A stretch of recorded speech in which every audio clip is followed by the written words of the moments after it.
ఆ రేఖ నన్ను మళ్ళీ ఇరికించడానికి ఏదో ప్లాన్ వేసినట్టుంది. బాబుని తీసుకొచ్చి ఈ రూమ్ లోనే ఇక్కడ ఉంచింది. కానీ ఈసారి మాత్రం నేను మోసపోయాను.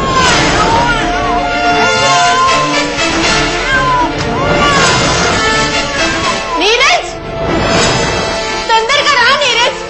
ఇక్కడ నా మీద జరుగుతున్న కుట్రని నువ్వు వచ్చి కళ్ళారా చూడు. త్వరగా రా నీరజ్. నా మీద నిందలు వేస్తున్న వాళ్ళని కూడా నీతో పాటు తీసుకుందా. ఈ మాయలు మోసాలు చేస్తుంది ఎవరో, వాటికి బలైపోతుంది ఎవరో ఇప్పుడే రుజువు చేస్తాను. తొందరగా రా నీరజ్. సంధ్య ఎందుకు అలా కేకలు పెడుతుంది? తొందరగా రా నీరజ్.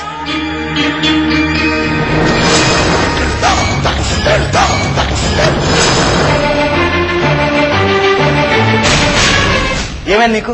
అర్ధరాత్రి అలా కేకలు ఎందుకు పెడుతున్నావు? నేనేదో బాబుని ఎత్తుకొచ్చేసి ఆ మహాకాళి నుండి బాబుని వేరు చేస్తున్నట్టు నా మీద నిందలు వేశారే, అది అబద్ధం అని ఇప్పుడే రుజువు చేస్తాను.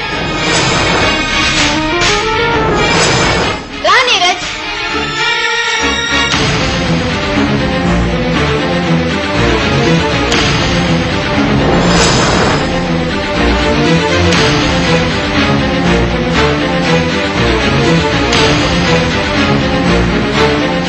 నా మీద కుట్ర పన్నారు నీరజ్.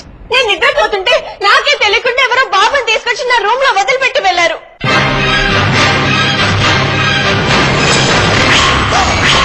వాడేర్పు విని నేను ఇప్పుడే నిద్ర లేచాను. నా మీద మళ్ళీ నింద పడక ముందే అసలు మోసం నువ్వు తెలుసుకునేలా చేయాలని బయటకు పరిగెత్తుకుని వచ్చాను. ఏం బాగుతున్నావు? బాబు నీ రూమ్ లో ఉన్నాడా? అవును నీరజ్. అర్థం లేకుండా మాట్లాడచ్చు సంధ్య. నేను ఏం చెప్పినా నువ్వు నమ్మవని నాకు తెలుసు. రా చూపిస్తా.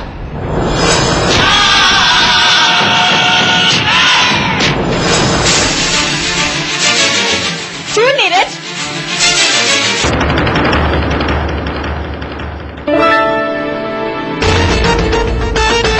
ఏడి చూపించి ఎక్కడున్నాడు?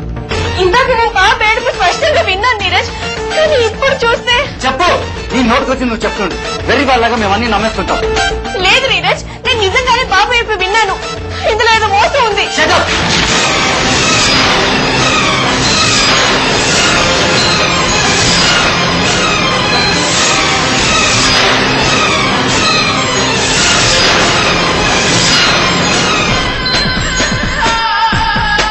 ఈ ఆకతాయితనానికి హద్దు లేకుండా పోతుంది. బాబు పై రూమ్ లో పడుకుంటే ఇక్కడికి ఎలా వస్తాడు? పోనీ నువ్వన్నట్టే నీకు అన్యాయం చేయాలని వాళ్ళు ఎవరైనా తీసుకొచ్చి ఇక్కడ వదిలింటే ఇక్కడే ఉండాలి కదా. ఏడి? నాకు అదే అర్థం కావడం లేదు. అసలు నీ చేసినకు అర్థం ఉంటేగా నీకేమైనా అర్థం కావడానికి. ఎందుకు ఇలా చేస్తున్నావు సంధ్య? నువ్వు ఇలా చేయబట్టే నీకు పిచ్చి పట్టిందేమో అని అందరూ అనుకుంటున్నారు.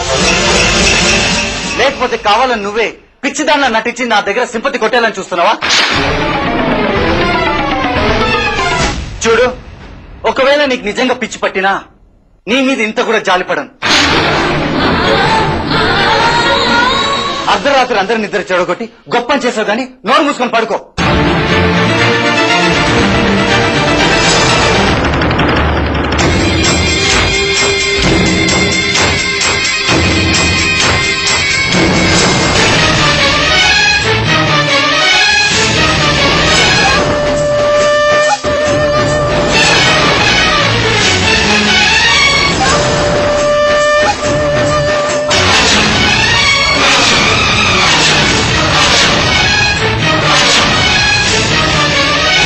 నువ్వెక్కడో పొరబడి ఉంటావు సంధ్య.